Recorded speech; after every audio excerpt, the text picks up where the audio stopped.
Аллаға шүкір, мынандай өзінде бір жақсы ой болса, жақсы идея келсе, соны дереу іске асыру керек екен. Сондай ұмтылу керек, ертең болады, бір айдан кейін болады десең, өзіңнің бір күні суып қаласың, жыланең болмай қалады деген сияқты. Өткенде Астана қаласында Евразия ұлттық университетінде мен тек қана қыздармен жолықтым. Қарындастарымды жинап, біраз ағалық ақылымды айттым қарындастарыма. Көп сөйледік енді, 1,5 сағаттай жақсы бір тақырыптарға кірдік. Содан біткеннен кейін сұрақ бола ма деді маған.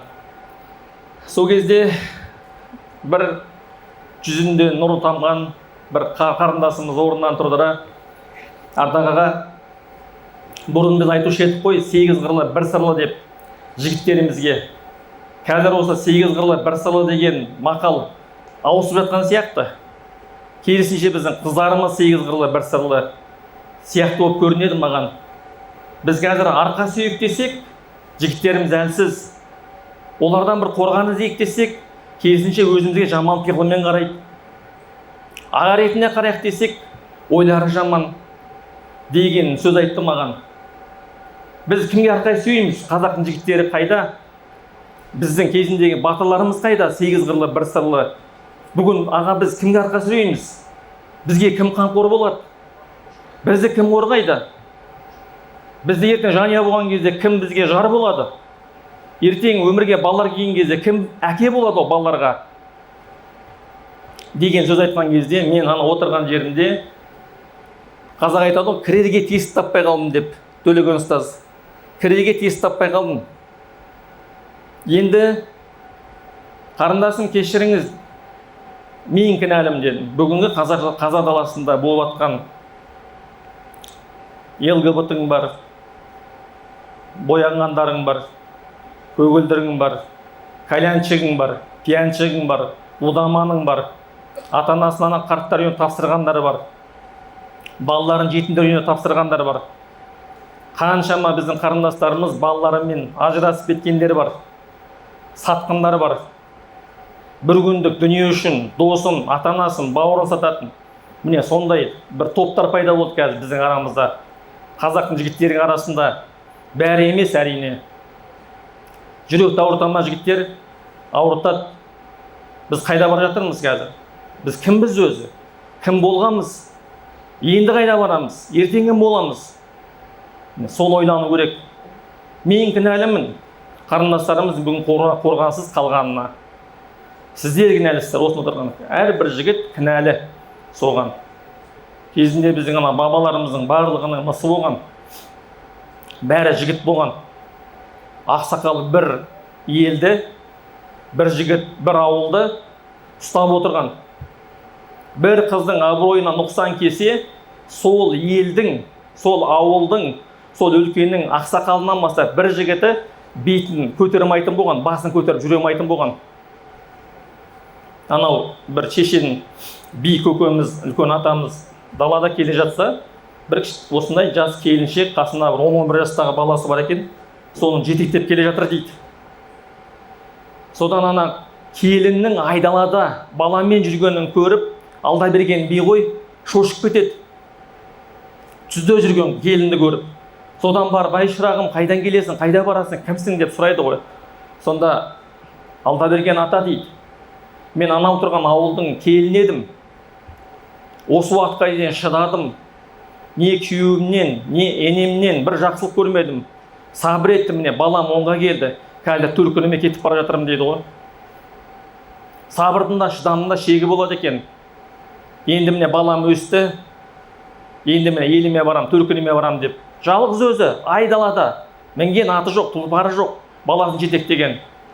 Сонда алда берген би атынан түсіп, әй шырағым, айналайын, бір ашуыңды маған берші, бұлай істемеші деп мынандай қағазды алады да, қағазға хат жазып, ана ауылымдағы бәленше деген ақсақалға бер деген екен.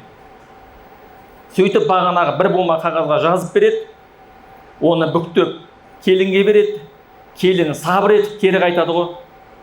Қайтадан ауылына барып, ауылды қарап отырған ақсақалға хатты береді. Сонда хатты алып оқыған ақсақал деп жерге отырып қалған екен да. Сонда бағанағы қағаздың ішінде алда берген би былай деп жазған екен: иттен ит туады, боқ жейтұғын, тұлпардан тұлпар туады, шөп жейтұғын.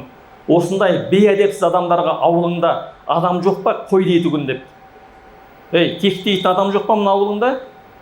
Қалай сен өзіңнен туған, өзіңнің кіндігіңнен туған ұрпақты жіберіп қоясың төркініне деген үлкен сөгіс алды. Сүйегіне тамға түсті. Міне біз сондай болғанбыз. Енді соны ойлана келе, жігіттер, қазір 8 қырлы 1 сырлы дейміз ғой. 8 қыр емес, қазір 80 қыр керек бізге. Мына заманда 80 қырың болмаса, мына заманда жанияны сақтай алмайсың, отанды сақтай алмайсың, елді сақтай алмайсың. Сондықтан қазір мен қазір қазақтың жігіттері қандай болу керек деген бір тақырыпта Құдай қаласа үлкен бір жоба болады. Бүгін Төлеген ұстаз кіріспе, Алла қаласа мен тағы да келемін. Бүгін жалпы шолу ретінде бір айтып өтемін. Қазіргі оқылатын сөздердің барлығы жеке-жеке бір тақырып болады. Бір тақырып болады жеке-жеке. Енді жігіттер құлақтарын салыңыздар. Кешегі қарындасымыз айтты ғой, біз кімге арқа сүйеміз деп. Енді қарындастарымыз арқа сүйейтін, тәуелсіздігімді қорғайтын, елім деп еңірейтін, болашағын ойлайтын азамат қандай болу керек? Ең бірінші қазақтың жігіті иманды болу керек. Иман деген не өзі? Басы мен аяғын айтатын болсақ, Алладан қорқады, қияметте жауап беретінін біледі. Жүрген жерде Раббыңнан қорқасың, болды. Жамандыққа бармайсың, Раббың сені бақылап тұр. Қолыңмен де, көзіңмен де, жүрегіңмен де жамандыққа бармайсың, жасамайсың. Лұқман хакім айтады ғой, балам, қандай да бір жақсы жамандық істейтін болсаң, мейлі ол тозаңның түйіріндей болса да, мейлі жартастардың ішінде тығылып істейтін болсаң да, әлбетте Раббың қиямет күні келтіреді дейді. Қандай жақсы, қандай жамандық істесең де, міндетті түрде алдыңа келеді ертең. Ең бірінші Раббыңнан қорқасың, екінші иман деген не? Қияметте ертең Алланың алдына жауап бересің. Қолыңмен, денеңмен, күшіңмен, ақшаңмен, нәпсіңмен жасаған бүкіл жамандықтарға Алланың алдына жауап береміз. Міне, соны түсіну керек. Сол үшін қазақтың жігіті ең бірінші иманды болу керек. Бұны Мәшһүр Жүсіп айтқан. Ең бірінші қазақтың жігітіне керек 5 қасиеттің біріншісі имандылық деген Мәшһүр атамыз айтып отыр. Енді жігіттер, қазақтың жігіті бірінші иманды болу керек. Екінші ақылды болу керек. Таус ибн Қайсан деген үлкен табиғи ғұлама бар, сол айтады: балам, ақылдылармен дос бол, ақымақтармен дос болма. Ақымақтармен дос болсаң, ақылды болсаң да ақымақтардың қатарына есептелесің дейді. Ақылдылармен жүретін болсаң, солардың қатарынан боласың. Өзің таңда дейді баласына. Яғни сен ақылды таңдайсың ба, ақымақтарды таңдайсың ба? Қазақтың жігіті ақылды болу керек. Ақыл жүректе. Иманды адам ақылды болады. Ақылды адам құлшылық жасайды. Ақылды адам жамандыққа бармайды. Ақылды адам Алласынан қорқады. Ақылды адам еліне жамандық әкелмейді. Елінің болашағын ойлайды, ұрпағын тәрбиелейді. Үшінші, қазақтың жігіті сабырлы болу керек. Сабыр деген нәрсе, ол үлкен нәрсе. Сабыр арқылы жетесің. Бүкіл ғылымда да, білімде де, шыңда да, дәрежені де, керек болса жәннатқа да сабыр арқылы кіре аласың. Қарапайым ғана мысалы, қазір көшеге шықтық, мына жерде светофорда біреу артынан қиып кетті. Пәленше түгенше тоқта, сындырам. Кімді сындырасың, оны айтшы. Мен батысқа талай бардым. Оңтүстікке талай бардым. Жас ана подросттардың ауылда жүріп, мәшинемен бір-бірін қиып кетіп, төбелесіп, анау балаларын жинап, районның балаларын жинап, ең соңында бірін-бірі атып, түрмеге түсіп атқан біздің жастарымыз, сол батырлық па, сол намыс па? Бауырым деп, бірін-бірі таниды. Анау ана районның баласы, ана районның баласы. Ортасын не темір жол, не жол ғана бөліп тұр, болды. Руы бір, қаны бір, жаны бір, намысы бір, жері бір, елі бір, ауылы бір. Қырылысып жатыр біздің жігіттер. Ненің кесірінен? Сабырдың жоқтығынан. өтіп кете берсін, бисмилля, кетті, сабыр сақта, аяғың басып кетті ма, Аллаға шүкір де. Баяғыда маған Англияда оқып келген бір тәте айтып еді, ағылшындардың өстіп ағылшын болып тұрғаны екі нәрсе дейді. Sorry, excuse me. Аяғым басып кетеді, excuse me, өтіп кетейін, sorry, excuse me. Міне, кешіріңіз, ғафу етіңіз, болды. Не керек өзінің бауырым ерегісіп. Өткенде қазақтың бір екі жігіті мәшинемен бүйтіп тура менің алдымда төбелесіп, екеуі бір-бірімен бір кезде былай келіп бірін-бірі жауып тоқтады. Бірдеңке пәленше, түгенше, орысша кетті. Екеуі бір-бірін жүгіріп жатыр. Здоров жігіттер.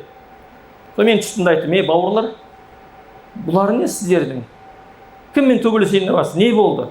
Балаңды өлтірді ма? Қарындасын тұрды ма? Жоқ әлде сені лақтырды ма? Не болды мынау? Театр бір өттіра кетті, көрмей қалған шығар мүмкін. Олай жасамаңдар, ят болады. Екеуі бір-бірімен татуласып кетті. Қараш, болмайтын нәрсеге анау шы дейді, сен п дейсің, дейсің, не дейді, содан барады да төбелесесің, ұрады, анау құлайды. Сөйтеді да сабырдың жоқтығынан біреу өледі, біреу түрмеге түседі. Екі жігіт 20 жастағы түрмеге түсті осыдан бірнеше жыл бұрын. Біреусі 20 жастағы ұлынан айырылды. Екіншісі 20 жастағы ұлынан тірідей айырылды. 20 жылға сотталды. 20 жылға сотталды деген үкім шыққан кезде бір түнде шешесінің шашы ағарып кетті. Мен соны көзіммен көрдім. Ал екінші 20 жасар ұл. Ол жаңағы қайтыс болып кетті, болды. Екеуінің де жас үйленген келіншектер қалды бір баламен. Ойлашы, анау тірі жаңағы жетім қалды баласы, анау нағыз жетім болды мысалы. Сондағы екеуі кафе кіріп баратып, иықтар тиіп қалды. Сондан жігіттер, сабыр керек, сабыр керек, сабыр керек. Сабырлы болыңдар, бүкіл істе. Қазақтың жігітіне үшінші керек нәрсе сабыр. Төртінші қазақтың жігіті білімді болу керек. Раббысын танитын білім, ақиқат білім, Құдайын танитын білім. Аллаңды таны, одан кейін дүниені таны. Бәрі керемет болады. Ал бірінші дүниені танып алсаң, ол дүние сені опатқа ұшыратуы мүмкін. Сондықтан қазақтың жігіті білімді болу керек. Білімді, білім алыңыздар, ізденіңіздер. Уақыттарыңыз телефонда өтіп кетпесін, жігіттер. Тиктокта, Инстаграмда отырып, что там, брат, не істейміз, уақыт өтпей жатыр ғой деген нәрсені бәрін қойыңдар, жігіттер. Оқыңдар, тоқыңдар, болашақ әкесіңдер. Кім сенің балаңа тәрбие береді? Кім сенің жарыңа достойны жары болады? Ана қыздарың бар, озып кетеді ертең. Құран жаттап алған, небір курстарға қатысқан. Сен тиктоктан басқа ештеңе білмейсің ертең. Қайтып әке боласың, қайтып жары боласың. Ештеңе білмейсің, айтшы. Сондықтан мықты болыңдар. Білімді болсаң, намысты болсаң, мықты болсаң, сыйлайды әйелің. Түгі жоқ болса, қалай сыйлайды сені? Сондықтан уақыттарыңызды бостан-босқа жермеңіздер, білім алыңыздар. Ұстаздар отыр міне. Ютубты қосшы, небір білімдер бар, жақсы-жақсы. Ізденіңіздер. Бесінші, күшті болу керек. Спорт керек, жігіттер, міндетті түрде жүгіріңдер. Турникке минимум 20 рет тартылу керек. Бір тартылған кезде. Отжимание 100 рет, пресс 100 рет тоқтамай. Күнде приседание 100 рет. Жігіттер, сендердің денсаулықтарың бізге керек. Сендер Қазақстанның болашағысыңдар. Ата-аналарыңа керексіңдер. Жұбайларыңа, жарларыңа керексіңдер. Бала-шағаға мықты әке керек, ауырмайтын әке керек. Қазір мына Глова, екіншісіне ана сары. Яндекс тағы не үшіншісі? Гольф па қандай? Сол жігіттерге мен жаным ашиды, жүрегім ауырады. Байқұс балаларды қарашы, ана қыстың суығында мотоциклмен жүреді, тізеден өткен суық, қолдан өткен суық. Ол қазір білінбейді 20 жасында. Ертең 30-дан кейін бар ғой, ана балалардың барлығы болашақта мүгедек әке болады. Ойлаш, қазір бір 10 теңге, 20 теңге тауып, әйтеуір бірдеңесін жауып атқан шығар байқұстар. Бірақ ертең миллиондап салатын болады сол. Мына тізеден өткен, аяқтан, қолдан өткен суық бар ғой, ол өте қиын суық. Сондықтан айналайындар, ана заправкада тұрған қазақ жігіттері, жаңағы тамақ таситын қазақтың жігіттері, айналайындар, денсаулықтарын күтіңдер. Қазір кішкене ақша жинап, бір бизнеске салып жіберіңдер. Үйреніп алыңдар да. Керегі жоқ, күндіз түні тамақтасып. Денсаулықтарын күтіңдер. ертең ауырып қалсаң, жандарыма ата-аналарың қарайды сендерге, не болады? Ешкімге керек болмай қаласың. Мен Евразия чемпионы болғаннан кейін 2 мәрте ауырып қалдым. 1,5 жыл қатты ауырдым. 22 жасында Евразияның 2 мәрте Азия чемпионы болдым ММА-дан. Сөйтіп 1,5 жыл мен ауырдым. 24 жасыма дейін. Сол кезде менің қасымдағы бір-ақ досым қалды ғой. Баяғы Ареке, братан деп жүрген бәрі жоқ болып кетті. Күнде больницаға мен туған қарындасым келеді, күнде жылап кеп отырады. Сізге не болды, саған не болды, саған не болды, бұрын мұндай емес еді ғой деп. Ойлашы, ертең төсек тартып жатсаң, анаңнан басқа ешкім қалмайды қасында. Сондықтан денсаулықтарың күтімдер, жігіттер, спортпен айналысыңыздар, ерте тұрыңыздар. Ана неше түрлі сусындар, қызыл, жасыл, анау немене, горилла. Не етіп ішесің десе, халал ғой, хабиб ішіп жүр ғой дейді. Ойлашы, қаншама жігіттердің жүректері тоқтап жатыр содан. Ана энергиядан жігіттер ішпеңдер. Неше түрі бар. Су ішіңдер, таза су бар ғой кәдімгі. Вот судан артық нәрсе жоқ. Сорпа ішіңдер, жеміс-жидек жеңдер. Сол бір энергия алғанша, соған бір айран алшы. Қаншама кальций. Сондықтан денсаулық өте маңызды. Адам баласы екі нәрсенің қадірін білмейді. Ол уақыт пен денсаулық деген хадисті білесіздер ғой. Сондықтан денсаулықтарыңыз күтіңіздер. Менің марқұм Түкетай деген ағам бар, болған. Одан артық мен еңбекқор адамды өмірімде көрмедім. Бірақ жас кезінде еңбек етті, ана КамАЗдың астында жататын қысты күні. Бірақ соңғы 2011 жылдан 2021 жылға дейін 10 жыл тек қана аурумен өтті ғой. Қазір барсаң тура демігіп өлейін деп жатқан сияқты. Қазір жаны шығып кететін сияқты болып жататын. 10 жыл солай ауырды. Ойлаңдар жігіттер. Соңғысының ауырын көрген кезде мен Аюп пайғамбардың ауырын ойладым ғой. Скорый аптасына 10-12 рет келетін, ойлашы. Күнде скорый. 2021 жыл өмірден озды. Бірақ жастық шағында красавчик болатын. Еңбекқор болады. Бүкіл туысқандардың шөбі, отыны, бәрін сол кісі сүріп беретін. Мынандай алтын болатын. Ал сол денсаулықты берді, бірақ миллиондап салды. Миллиондап бармаған жері қалмады, емделмеген жері қалмады. Бірақ қайтара алмады денсаулықты. Сондықтан жігіттер, күтіңіздер өздеріңізді. Міндетті түрде спорт керек. Қазақтың жігіті қалай болу керек? Күшті болу керек, күшті. Білім тұрғыдан күшті, бірінші. Имани тұрғыдан күшті, одан физикалық тұрғыдан күшті болу керек. Келістік па? Одан кейін барып, қазақтың жігіті тегін былғамайды, тегін сақтайды. Неғып үйленбейсің? Аға, қыз жоқ қой дейді. Сен өзің ночной клубта жүрсің ғой, қалай қыз жоқ? Қыздарың бәрі білмеймін, сондай болып кеткен ба, бұзып кеткен ба дейді. Сен өзің бұзылғасың ғой. Ойлашы, сен өзің жүретін жерің сол. Ресторан, бар, кабак, кальянхана, ночной клуб, міне.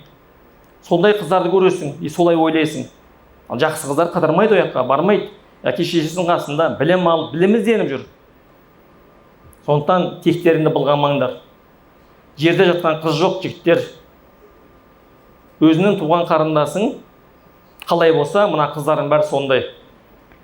Осылай бір жастармен кездесу өткізіп жатырмыз. Содан бір 18 жасар бала тұрды да маған сұрақ қойды. Ардағы, мен де бағанай бері айтып жатсыз, қазаққа еңбек ету керек деп, мен де қазаққа еңбек еткім келеді. Соны қалай еңбек етемін? Қазаққа қалай жақсылығым? Қазаққа жаңа қалай еңбек етемін деп сұрап жатыр. Сонда елге қалай қызмет жасаймын деп. Мен ол жігітке айттым, жасың нешеде? 18-де. Қарындасыңыз бар ма? Туған? Я бар. Нешеде? 8-де.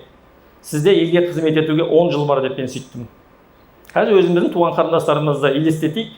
Туған болмаса да ағалардың қарындастары бар. 3-те, 5-те, 10-да, 11-де, 12-де. Қалай дейді? Қазір сен 10 жылдың ішінде бірінші өзіңді түзейсің, достарыңды түзейсің. Сөйтіп қоғамдағы жақсы жігіттерді көбейтесің. Мына жақта мен көбейтем, ана жақта Төлеген ағай көбейтеді, мына жерде Мақсат, мына жерде Мұрат, мына жерде Мұхаммед деген сияқты. Сөйтіп жігіттер барлығымыз жақсы жаққа бұрыламыз. Ішпейміз, чекпейміз, қайырымдылық жасаймыз. ата анамызды сыйлаймыз, спортпен айналысамыз, біреуді лақтырмаймыз, өтірік айтпаймыз, намысымыз бар деген сияқты кәдімгі қоғамға жанашыр жігіттер тобы қалыптасу керек. Сол кезде қоғам қазір былай тұр деп есептейтін болса, осылай жарайды. Қоғам былай тұрған жоқ қой. Қоғам күннен күнге төмен кетіп жатыр қазір. Ақыр заман боларда су тартылар, қарап тұрған жігітке қызартылар деген заман келе жатыр қазір. Көріп жүрсіздер ме? Көшеде небір нәрселерді? Мінекей. Қоғам былай кететін болса, ертең сенің қарындасың 18-ге толған кезде, 18 жастағы, 10 жылдан 18-ге толады. Сол кезде 18-дегі сенің әдемі қарындасыңа кім қарамайды? Қандай ниетпен қарайды? Ағалық, жанашырлықпен қарай ма, жоқ әлде жаман пиғылмен қарай ма? Мына қызбен танысып, былай деген сияқты. Ойлашы. Сондықтан жігіттер, осыны көретін жігіттер кейін ойланып, өзінің қарындасың, аға қарындасың жоқ қой дейді. Шешең бар ғой, сен әйелден тудың ғой. Әпкем де жоқ, қарындасым да жоқ деп бір жігіт айтады маған. Сен анадан туғасың. Ертең Алла қаласа үйленсең сенің қызың болады. Ал сен біреудің қызына, біреудің қарындасына, біреудің болашақ анасына білегінен ұстап, жамандық істемейтін болсаң, болашақта сенің де қарындастарың, сенің де қыздарыңды Алла Тағала сақтап қояды. Сен мына жақта өзінің қаланың, мына достық жақта бір клубта кальян шегіп отырсаң бір қызбен, ана орбита жақта клубта сенің туған қарындасың басқа бір жігітпен ол да кальян шегіп отырады. Өйткені сен намыссыз ағасың, қарындасыңа да, әніңе де тәрбие бермегенсің, өзінде тәрбиесізсің. Есеп алмайсың оларды, саған бәрібір де қарындасың қайда жүргені. Міне, біз содан қорқу керек. Сондықтан қазір жігіттер, елге қызмет ету деген нәрсе бірінші керек жоқ, айғайлап көшеге шығып, өзіңді түзе. Біреуді жамандама, өтірік айтпа, шыншыл бол, адал ризықтап, ата-анаңды сыйла, батасын ал. Өткенде менің алдыма бір мұғалім жігіт келді. Жас жігіт 30-да жасы. 22 кредиті бар бойында, 22 кредит. 2 кредиті бар, 2 банкте, одан ары қарай ана кішкентай зайымдар ала берген, анан жабан деп ала берген, өзі мұғалім. Зарплаты 300-400 мың теңге. Көзінде нұр жоқ. Ал, пожалуйста. Сен қалай мұғалім боласың? Мойныңда бәленбай миллион кредит тұрса. Ана сенің алдыңа келіп отырған балаларға қалай сен білім бересің? Ойлашы. Біз жоқ дегенде барамыз да, мынаны рассрочка аламыз да, сонымен 1 жыл төлеп бітеміз. Бұл біткеннен кейін 16 шығады, 10 алып аласың, тағы 1 жыл төлейсің. Бәріміздің мойнымызда сол қазір. Ойлану керек адам баласы. Сондықтан айналайындар, жігіттер, тегімізді былғамайық. Қазақ текті халық болған. Бұл 6-шы, 7-ші қазақтың жігіті парасатты болу керек. Қазақтың жігіті парасатты. Қазақтың жігіті бір қап мақта емес, көрінген кеп теуіп, көрінген кеп үстіне отыра салатын. Қазақтың жігіті ол парасатты. Мен хадис бойынша айтып отырмын. Парасатты болыңдар. Ақ пен қараны, жақсы мен жаманды пайымдайтын азамат болыңдар. Парасат біліммен келеді, ізденумен келеді. 8-ші қазақтың жігіті кешірімді болады. Бауырыңды кешір, қарындасыңды кешір, ұрыс басаң әйеліңді кешір, көшеде ренжісіп басаң төбелеспе, бауырыңды кешір, светофордағы. Кешірімді болыңдар. Алла Тағала қиямет күні 2 мұсылманды әкеп отырғызып қояды екен. Бір-бірінің ақысы бар, бір-бірінде ақысы кеткен, бір-бірін кешірмеген. Сөйтіп жаңағы байқұс мұсылманның көп адамда ақысы бар, бірде-бір жақсамалы қалмаған екен. Сөйтіп әлгі жерде Алла Тағала енді қалай шешіледі бұл нәрсе дейді. Сонда айтады, бұның саған беретін жақсамалдары жоқ қой дейді. Ана дүниеде, біз мына дүниеде біреуге қарыз болсақ, біреуге ақымыз болса, осы дүниеде біз оны беруіміз керек. Қайтыс болған кезде қарызы бар ма деп сұрайды ғой, білесіздер ғой жаназада, иә? Сонда біреудің мойнында қарызымыз болса, ақымыз болса, біреуді ренжіткен болса, кешірім алу керек соның. Міне, бағанағы 2 мұсылман Алланың алдында отыр, бірін-бірі кешіре алмай отыр. Мына дүниедегі ренжіскендері сондай қияметке дейін кетіп қалған ғой. Сөйтіп анау амалдары жоқ. Сонда саған беретін жақсы амалдары қалмады ғой десе, онда менің күнәларымды алсын дейді. ана іс насырға шапқаның соншалық қияметте де шешілмейін деп тұр ғой. Сонда Алла тағала жәннатты ашып жіберді дейді. Жәннаттың нығметін көрген бағанағы пенденің есі кетіп, я Раббым, бұл не деген керемет? Бұл пайғамбарларға ма, бұл шыншылдарға ма, бұл шейіттерге ма деп жаңағы таңғалып жатыр дейді. Сонда айтады, бұл кімге дайындадың, я Раббым деп. Кім ақысын төлесе соныкі дейді.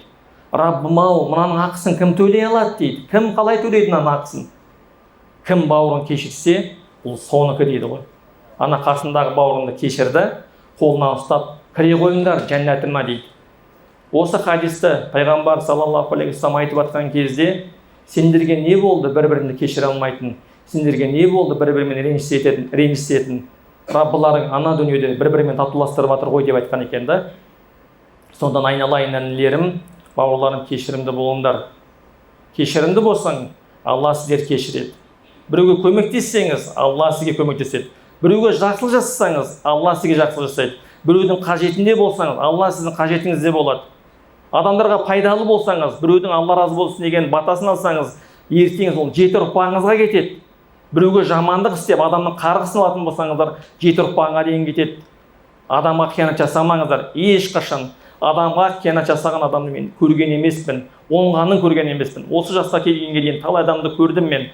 Адамға жасаған жігіттердің көбі ана дүниеде, көбі коляскада, көбі паралич, көбі мүгедек, көбі бейшара болып қалды. Өйткені мазлумның дұғасынан сақтан дейді. Қолын көтеріп, қазір біреу тұрдында құлатып телефон тартып алдың. Әлсіз шығар сенен жарайды. Бірақ оның артында кім бар? Анасы бар. Ей, Құдайдан жеткір десе, Құдайдан жетесің. Сондықтан адам баласына жамандық істемеңдер. Мықты шығарсың. Спортсмен шығарсың, сенен де мықты бар, сенен де күшті бар. Ертең мына бір тамырдан қиылатын болса жатасың, ешкімге шамаң жетпей, өмір бойы емделіп. Сондықтан жігіттер жақсылық жасаңдар. Жарай ма? Кешірімді болыңдар. Қазақтың жігіті 9-шы шүкіршіл болу керек. Аузында тәубасымен шүкірі болу керек. Үнемі шүкір етсеңдер арттырамын дейді ғой, ә? Білесіздер. Қазақтың жігіті шыншыл болу керек. Шыншыл, тек қана шындықты сөйлеу керек. Өтірік айтпау керек, шыншыл болу керек. Жарай ма? Өйткені шындық жақсылыққа бастайды, жақсылық жәннатқа бастайды. Өтірік жамандыққа бастайды, жамандық тозаққа бастайды деген сөз бар. Оны білесіздер. 11-ші қазақтың жігіті қарапайым болу керек. Қарапайымдылық адамды патшаның дәрежесіне көтереді. Ана Лұқман хакім баласына айтады: балам, жер бетіне келдім деп жүрме. Балам, айғайлап сөйлеме. Ең жаман дауыс есектің дауысы. Балам, қарапайым бол. Қанша келдім деп жүргенмен де жерді кесе алмаймыз. Қанша блатной болып биікпін дегенмен таудан да биік емеспіз. Биік бола алмаймыз. Анау Шорманның Мұсасы Құнанбаймен кезіккен кезде, сонда Шорманның Мұсасы айтты дейді: ей Құнанбай, сен кімсің менің алдымда? Сенен бұрын аға сұлтан болғам, сенен бұрын болыс болғам, сенен бұрын бай болғам. Сенің малыңда менің малым 10 ұра болады деген кезде, ей Шорманның Мұсасы, пұт болдым деп мақтанба, пұттан да ауыр батпан бар. Биікпін деп мақтанба, биік аспан бар, таулар бар, биік таулар бар, арш шетінде аспан бар. Адамның басы Алланың добы деген, малың бір жұттық, басың бір сәттік ажал кеседі деген екен. Сонда бағанағы Шорманның Мұсасы жер шұқып отырып қалған екен, аға сұлтан. Міне, сондықтан малыңмен де, дүниеңмен де, келен двагенмен де онымен мақтануға болмайды. Оның бәрі уақытша. Қазақтың жігіті қарапайым болу керек, қазақтың жігіті кішіпейіл болу керек. Одан кейін рухты болу керек, еңбекқор болу керек. Мына еңбекқорлық деген нәрсе жігіттер мынандайда, ештеңеге біз намыстанбауымыз керек. Бір күні пайғамбарымызға адамдар келіп амандасады. Бір кісі қолын салып амандаспай тұрады. Сонда пайғамбарымыз келеді да: сіз неге маған амандаспадыңыз дейді. Сонда әлгісі айтқан екен: я Расулалла, Алла Тағаланың пайғамбары, менің қолым деген күс айырылып кеткен, мен қара жұмысшымын, күндіз-түні жаңа жұмыс істеймін, сіздің мүбәрак қолыңызды қалай ұстаймын дейді. Сол пайғамбарым: әкеші қолыңды дейді. Сөйтіп қолын алады да қолын сүйіп алған екен. Сөйтіп айтады: мына қолды дейді, мына қолды Алла және оның пайғамбары жақсы көреді деген екен да. Қандай қолды? Еңбекқор қолды. Сондықтан еңбекпен, адалдықпен, еңбекпен тапқан малдың қайыры берекеті болады. Және одан жеген жүректі түзу болады, айналайындар. Қазақтың жігіті көркем мінезді болу керек. Қазақтың жігіті жомарт болу керек. Қазақтың жігіті таза болу керек. Таза, жүрегі таза, рухы таза, киімі таза, денесі таза, көзі таза, құлағы таза, тілі таза, қолы таза, аяғы таза. Одан кейін барып қазақтың жігіті намысты болу керек. Намыс. Қазақтың жігіті адал болу керек. Адал. Қазақтың жігіті сөзге тоқтау керек. Одан кейін уәдеге берік болу керек. 23-ші жанашыр болу керек. 24-ші ұлтын сүйеді қазақтың жігіті, өзінің ұлтын. Әркімді Алла тағала ұлт жаратты, иә? Сондықтан біз қазақ болып жаратылдық. Қаламадық өзіміз. Алла тағала бізді еркек қылып жаратты. Міне, Алланың қалауымен Қазақстан жері деген жерде өмірге келдік. Енді осы елді, осы жерді, осы отанды қорғау біздің міндетіміз. Қазақтың жігіті бауырмашыл. Адамзаттың бәрін сүй, бауырым деп дейді. Сондықтан бір-бірімізбен бауырмашыл болайық. Анау оңтүстіктен екен, анау осындай рудан екен, анау осындай екен деген нәрсені қойық, жігіттер. Мен осындаймын, руым осындай деп, руымен мақтануға болмайды. Бәріміз бір қазақтың баласымыз. Солай қарайық бір-бірімізге. Бауырымыз біз. Қолымыздан келсе, көмектесейік. Қолымыздан келмей ма, бір-бірімізді ғайбаттамайық, жамандамайық, жақсы тілектес болайық. Қолыңмен де, тіліңмен де ешкімге зиян тигізбесең, онда сен қазаққа еңбек жасап жатсың, жігіттер. Сондықтан өзің адал ризық тауып, ешкімге жамандық істемесең, сен пайда келтіріп жатсың. Қазақтың жігіті бауырмашыл дедік. Қазақтың жігіті ата-анасын сыйлайды.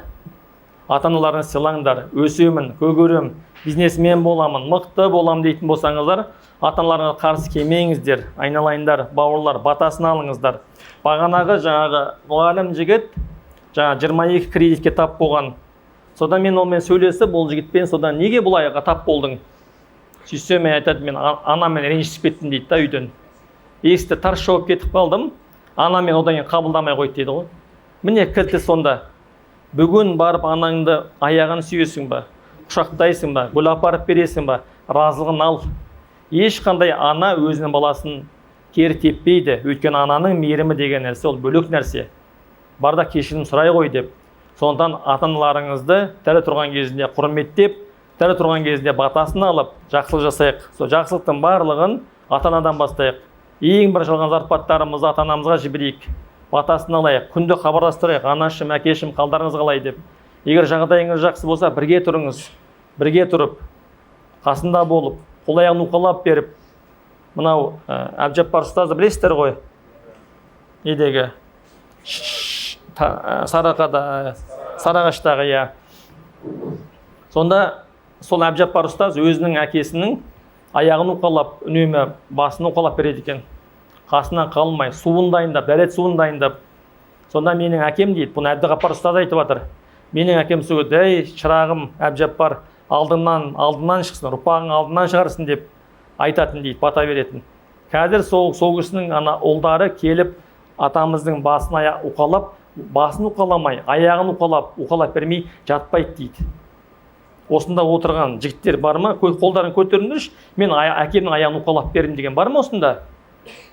Көтерейші, бір-ақ жігіт, тағы 2 жігіт, 3 жігіт.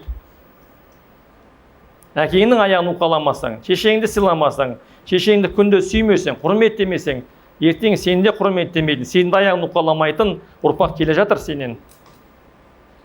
Западло емес, әкенің аяғын жуып беру, әкенің киімін үтіктеп беру, туфлиін тазалап беру. Западло емес ол. Әкең шын батасын берсінші, істеп көрші, мына тәкаппарлығыңды, ұялшақтығын тастады, әкең мен анаңа барып, киімін үтіктеп беріп, әкеңнің шалбарын үтіктеп беріп, ананы құшақтап, анашым, кешіріңізші, мен сізді жақсы көрем. Сіз болмасаң мен өмірге қалай келем? Осы уақытқа дейін сіздің қадіріңізді білмей жүріппін ғой деп, бір ойланып барып, құшақтап, гүлін апарып беріп, құшақташы анаңды. Шын батасын береді, шын батасын береді. Ал батасын берді деген сөз сенің өмірің берекелі болады деген нәрсе.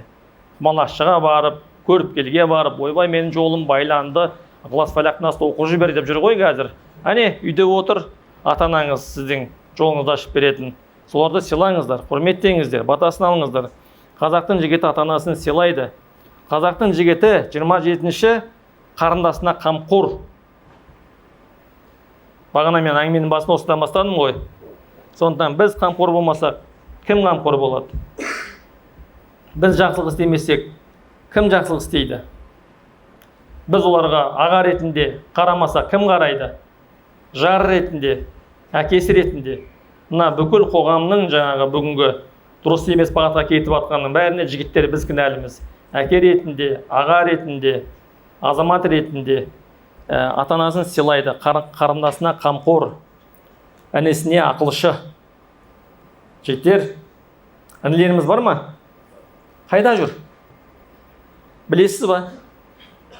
Ініңіз телефонына не қойып қойыңыз? Геолокация ма, прослежка ма, білмеймін, бірдеңе қойып қойыңыз. Қайда барады, кіммен араласады, кальян шегіп жүр ма, басқа жерде жүр ма? Көп жігіттер білмейді інілер не істеп жүргенін. Ертең бірдеңені бүлдіріп, ертең шегіп, ішіп, лодама болып, басың шоқпар болып басыңа тиген кезде, сол кезде барып біз ой-бу дейтін боламыз да. Сондықтан інілеріңізге ақылшы болыңыздар, інілеріңізді дұрыстап тәрбиелеңіздер, қараңыздар, кіммен дос, қайда барады, адам досының дінінде. Сондықтан айналайындар, інілеріңе қараңдар. Қазақтың жігіті қайырымдылықпен айналысады дейді. Одан кейін Құдай қаласа, қазір көп Инстаграмда қарекет қоры жақсылық жасап жатыр. Соны жасаған кім? Гүлмира деген әйел адам. Міне, сол әйелдің жүрегінен шыққан уайымы, мына қазақ үйсіз жүрмес екен. 1000 теңгеден жинасақ та біреуге бір баспана алып берсек екен деп, содан басталды. Қазір қанша? 1000-нан асып кетті. Ана человек маски деген жігіт. Міне, Алла разы болсын. Әкесі ауырып, мен дұрыс айтып отырмын білмеймін. Әкесі ракпен ауырған дейді. Әкесіне көмектесе алмай, соны әкесінен кейін осы елге көмектесуге міне атқа мінді да ол. Анау асәруме үнемі жаңағы пакетпен магнумнан тамақтасып жүрген. Аны үйге апарады, мұны үйге апарады. Одан кейін барады да қазақтың проблемасы не? Қараса үй жоқ, үй жоқтың күйі жоқ дейді. Квартирада тұратын кім? Сол баяғы қазағымыз. Біреудің пәтерінде жалданып, не ақша тұр жетпейді, не былай таза бұла жетпейді, не балаға тәрбиеге жетпейді неке. Сөйтіп жаңағы үй сыйлайық деп оларда жаңағы сол бір пакет продукттан бастаған. Бірақ ниеті бір пакет продукты болмады ғой. Ниеттері үлкен болды. Міне қазір қаншама қазаққа, Аллаға шүкір, қаншама қазақстандықтарға, бауырларымызға үй сыйлап жатыр. Көрдіңіз ба? Сондықтан сіздердің қолдарыңыздан келеді. Қай жеріңіз кем, қай жеріңізден артық. Қарекетке орнына әйел адам жүргізіп жатса, ананы қарапайым жігіттер жүргізіп жатса, біз де соның қатарынан болуымыз керек. Жарай ма? Қазақтың жігіті бейпылауыз емес, тәкаппар емес, жалқау емес, сатқын емес, өтірік алдамайды, пара алмайды, жанұясын тастамайды. Қазақтың жігіті ішпейді, чекпейді, тартпайды, құмар ойындарға бармайды, пасық емес, сараң емес, досын сатпайды, қорқақ емес.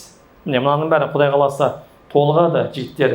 Міне осы нәрсенің барлығы бізге керек сипаттар. Міне 30 баптан тұратын осы сипаттар, оның бәрі жеке-жеке бір тарих болады деп ойлаймын, Құдай қаласа. Сонымен қатар енді жігіттер тағы бір нәрсе айта кететін, мынау имам Шафиғи қыздарға келейік енді, бір-екі ауыз әңгіме, сонымен тоқтаймын. Төлеген ұстаз. Имам Шафиғи деген үлкен ғұлама болған. Сол кісінің әкесі қайтыс болады. Имам Шафиғи 4 жаста болады сол кезде. Сонда анасы анау Иранның Газа деген қаласында жетім, жейтін наны жоқ, тамағы жоқ, байқұс. Содан не істерін білмей Аллаға тоға жасайды. Сол уақытта Мәлики мазхабы мен Ханафи мазхабының ортасында кәдімгі көзқарастары дұрыс болмай айтады. Сол кезде имам Шафиғидің анасы көкке қолын созып, 4 жастағы балақасында отыр Шафиғи. Алла қаласа менің мына балам ертең ана екі мазхабтың ортасын татуластыратын үмбеттің ұстазы болады дейді. Сөйтіп арқасына көтеріп имам Шафиғиді Меккеге алып берген екен. Сөйтіп жүріп жаңағы білім алады. Білім алғаннан кейін дәптері жоқ. жағдай жоқ. Біз қазір жағдай жоқ, өкімет берсін деп отырамыз ғой. Ал жағдай жоқ адам не істейді? Сонда имам Шафиғидің дәптері болмаған, мына қолын былай сулайды да, бүйтіп жазады. Сулайды да жазады, сулайды да жазады. Бір кезде бүйтіп өшіреді да қайтадан жазады. Сонда ұстазы келіп айтады екен: сен не істеп отырсың балақай? Мен жазып отырмын дейді. Сен ойнап отырсың алақаныңа жазып. Менің дәптерім жоқ, алақаныма жазып отырмын дейді. Сөйтіп жаңа ұстаздың 3-4 күн айтқан бүкіл сабағын тоқтамай айтып берген екен. Тағы бір қызығы, ана бір тапсырма береді ол уақытта, бүгінгідей мыңдаған кітап жоқ, тек қана библиотекада болады, кітапханада болады. Кітаптың тапсырмасын берген кезде имам Шафиғи кішкентай бала бағана кітапты ақтарып, кітапханадан оқиын десе, дүкенші оқытпайды екен. Кет бала деп, өзі ана жұпыны киінген қарапайым бала жаңа. Сөйтіп бір заманда ана дүкенші қолай бергеннен кейін кітап таласап қашады екен. Қашып барады, оқиды ғой бұлай. Қашып барады, оқып, дүкеншіге ұстап алады: сен не істедің деп. Онда сіз маған оқытпай қойдыңыз, ұстазым тапсырма бер, ертең менен сұрайды. Мен оны оқыдым дейді. Сонда сен оқығандардан айтып берші дейді. Сонда әрбір парақтаған бетті оқығанын айтып берген кезде ана кітапты сыйлаған деп айтады. Ойлаңыз, кейін 17 жасқа толған кезде бірталай тілді үйренеді, Құранды жаттайды, фиқхты үйренеді деген сияқты 17 жасында Меккенің Қағбаның имамы болуға ұстаз айтады екен: сен енді бүгіннен бастап Қағбаның имамы боласың деп. Меккенің бас мүфтиі. Соны анасына келіп айтады ғой. Анасына келіп: мені осыны ұстаздарым Меккенің Қағбаның имамы бол деп жатыр деген кезде анасы айтады: ей шырағым дейді, мен сені Қағбаның имамы болу үшін туғам жоқ дейді. Сен ұлтқа, үмбетке ұстаз боласың дейді да. Міне сіздер ертең қандай бала тәрбиелейсіздер? Ана Құрманғазының қол-аяғын байлап алып бара жатқан кезде Құрманғазының арбаға таңып, сол кезде анасы атпен шауып келді дейді. Сөйтіп елдің бәрі жарылып орын береді анасына. Аттың үстінде тұр анасы, төніп төбесінен. Аналар мылтықпен қоршап тұр, жаңағы Ақпатшаның әскері. Сол кезде Құрманғазы анасын көріп жылады дейді ғой, көзінен жастанды дейді. Сонда қамшысын шошайтып тұрып: ей Құрманғазы, ер жүрек ұл таптым ба десем, су жүрек ұл тапқан екен ғой. Мына кәпірдің алдында әлсіздігімді көрсетпе деп қамшымен салып жіберген екен дейді да. Сонда түрмеге барып Қайран шешем деген күйді шығарған. Мына Испанияны мұсылмандар билеген кезде ең соңына Кордова деген қаланы босатып беріп, Людовик IX жаңа қаланы алады, мұсылмандардың жаңа халифасы шығып, мына төбенің үстіне шығып, қала қарап жылап тұрады. Халиф, соңғы халиф, Испанияны билеген. Қаланы берді, әскерімен, семьясымен шығып бара жатыр. Сөйтіп жылап тұрған кезде шешесі келеді да: ей дейді, ер құсап қорғамағаннан кейін қатын құсап не жылап тұрсың дейді. Жігітше қорғамайсың ба? Ойлашы, ер құсап қорғай алмағаннан кейін неге қатын құсап жылап тұрсың? Міне осындай ерлердің барлығын тәрбиелеген аналары. Кейін сол Шафиғи үмбеттің ұстазы болды. Кімнің арқасында? Дәптері жоқ, жағдайы жоқ. Ана шешесі барып, ана түйе соятын жердегі түйенің қабырғасын кесіп, жуып тазалап, күнге кептіріп, Шафиғидің арқасынан рюкзакқа салып береді екен, дорбаға. Шафиғи оны дәу қылып алып келеді, балалар күледі екен: мынау не істеп жүр, түйенің қабырғасын көтеріп деп. Сонда айтады: білім деген нәрсе ол кез келген жағдайда алу керек деп балаларға өзінің жаңа сөзін айтады. Түйенің қабырғасымен алама, дәптермен алама, бірақ бәрінен озды да мінекей. Кімнің арқасында? Анасының ұлы мақсатының арқасында. Сондықтан отырған мына қарындастарым, сіздердің барлықтарыңыз болашақ аналар. Қазір ұл тәрбиелеп отырған аналарымыз бар. Баланы тәрбиелейтін, ұлды тәрбиелейтін сіздер.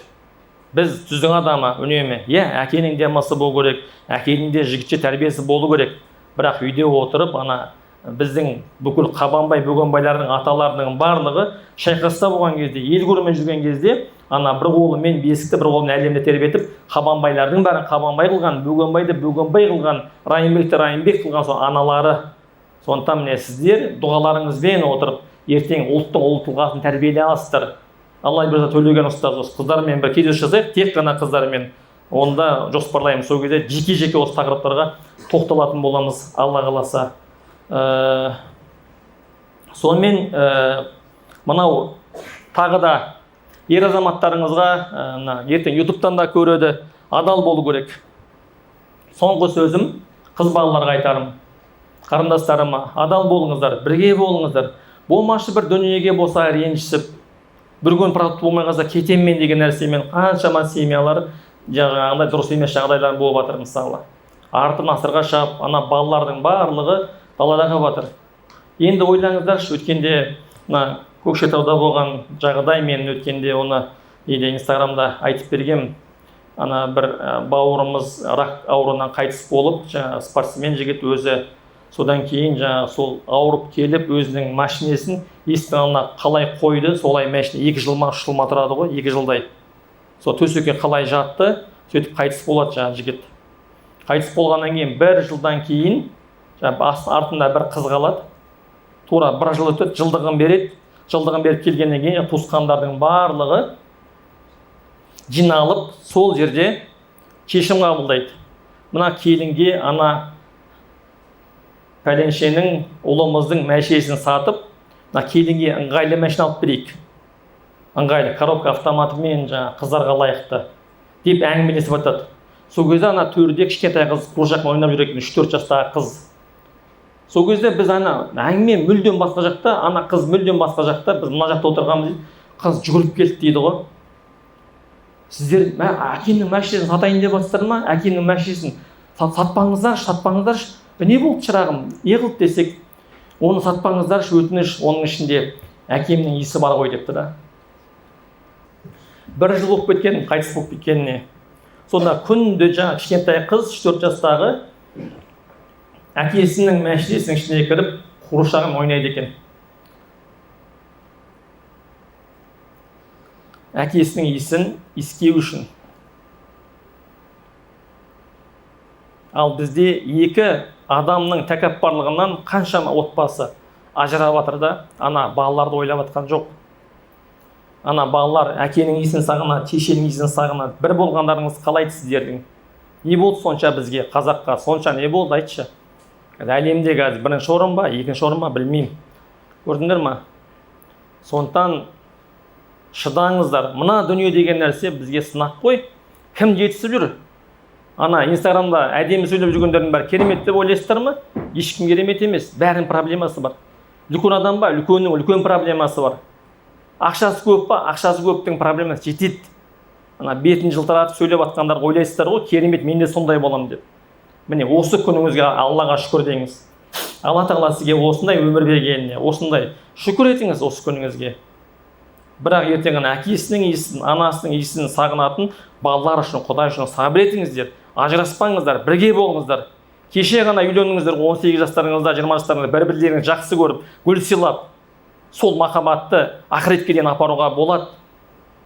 Ешкім туғаннан кейін сыналмай қоямын деп ойлайсыңдар ма? Әлбетте сыналасыңдар. Күйеуі әйелімен, әйелі күйеуімен, дүниемен, бала-шағамен сыланамыз. Біреу бала-шаға жете ма жүр, сен ажырасып кетесің, ана балаларыңмен тірі жетім боласың. Ертең ана басқа күйеуге үйленесің, ол иіскеледі, сенің балаларыңа жаман көзбен қарайды. Ана өткенде қарекетті көрсетті ғой. Ана басқа күйеуі не болып жатқан, жамандық істеп жатқан ана қыздарға. Не болады ал солай болса? Содан ойлану керек осының барлығын. Адамбыз ғой, ақылымыз бар. Одан кейін жаңағы мынау Әлихан Бөкейхан, Ахмет Байтұрсын аталарымызды айтайық. Әйелі тастаған жоқ қой, түрмеге бірге болды. Ана Архангельскке сотталып, 5 рет сотталып кеткен кезде Ахмет атамыздың артынан барып, әйелі орыс Бәдриса апамыз мұсылмандықты қабылдаған, барып тамақтасыды ғой түрмеге. Міне адал да адал, даканса адал. Міне бүгінгі тілмен айтатын болсақ, тұрып берді әйел даканса. Кейін де түрмеге кетті, күйеуінің әйтпесе Ахметті қала жауы мені заставить етті деп өзі Москвада тұрып әдемі өмір сүруге болатын еді ғой. Бірақ махаббатына адал болды да. Кеше некесін қиды, Ахметіне адал болды. Артынан түрмесіне тамағын тасыды. Бекет Батыр деген болған. Сол Бекет Батырды ана Ақпатжан әскерге ұстап алып баратқан кезде, сол кезде жаңағы әйелі артынан барады ғой атпен. Сібірге дейін бірге барады. Белеңде атасы ағаш екендеп балта шаппай еменге, Түркменнен келген ақшабақ шалмай шықтым беліме, белгілі болдым еліме, бұдан барсаң айт сәлем артындағы еліме дейді. Сөйтіп ана түрмеге қамайды, артындағы тазысы барады ғой үйге. Иесі жоқ, тазысы үйге бар болған кезде шешесі шығады атқа мініп. Мына Бекетжанға бірдеңе болды ғой деп. сөйтіп шауып келіп жаңағы анасы қараса түрмеге қамап тастаған Бекетті жаңағы Итжеккенге айдайын деп тұр ғой Бекет батырды. Кенесарының батырлары бұлар. Сөйтіп үйге шауып барады, жаңа сонда Бекетжанды алып кетіп баратыр. Не істейміз деген кезде, осы бірнеше әйел үйде омырылып отыра береміз ба, апа маған батаңызды беріңіз деп, келіні Бекет батырдың атына мініп, ақшаны толтырып салып, бағанағы Ақшабақ деген қылышын алады да Бекет батырдың аттанады ғой. Сонда Бекет батырды сын темірмен былай арбаға керіп тастап, қасында Кенесары батырдың туған інісі бар, екеуін алып баратады ғой, бірнеше батырды. Сонда айтады, 12 қабат сын темір бүк-бүліп түсті қарыма, жара салды жаныма. Қараңғыда сипасам қан тиеді қолыма. Кәпірде болса ақырын қатты батты жаныма дейді. Мына теміріне неден кіріп сүйіп көтіп кеткен ғой. Сөйтіп әлгі Бекет батырды шекараға кіреді, омбының, Сібірдің әйел артынан қуып жетеді ғой, атпен. Сөйтіп әйел ана жақта жүреді, Бекет батыр ана жақта тұтқында, әскермен қоршабаған бір жылқыны сояды, жібереді ғой, етін. Табақ ет жібереді. Ана жер әскер ет жеп жатыр, тұтқындар ет жеп жатыр. Орайын тауып бағанағы маңдай қазының ішіне Ақшабақ деген қанжар салып жібереді ғой. Бұл алмас қылыш темірді турайды екен ғой. Сөйтіп Бекет батыр ана қазын алған кезде ортасынан Ақшабақ өзінің қанжары шығады, түркменнің несі сыйлаған, ханы сыйлаған.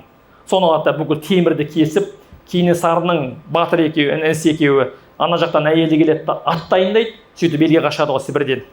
Міне әйел деген. Осындай болу керек. Кеше Алланың алған некеңізді қидыңыз, өмір бойы бірге болам дедіңіз, ол тек қана әйел адамдарға емес, жігіттерге де айтылған. Алдыңыз ба, міне, до конца бірге болу керек. Шыдаңыз. Өзіңнің нәпсіңізге берілмеңіз, тәрбиелеңіз, бірге тәрбиелеңіздер, бірге оқыңыздар, және бірге дұғада болыңыздар, бірге ниетте болыңыздар, бірге ұрпақты тәрбиелеңіздер. Бізге мықты, иманды, білімді, тақуа, Құдайынан қорқатын, елін сақтайтын ұрпақ керек. Біз соған мұқтажбыз, сондай жігіттерге мұқтажбыз, иманды, ибалы, ұяты бойына жас қыздарға біз мұқтажбыз. Қазақ елін сол сақтайды. Сондықтан Алла разы болсын. Төлеген ұстаз, аман болыңыздар. Көп рахмет.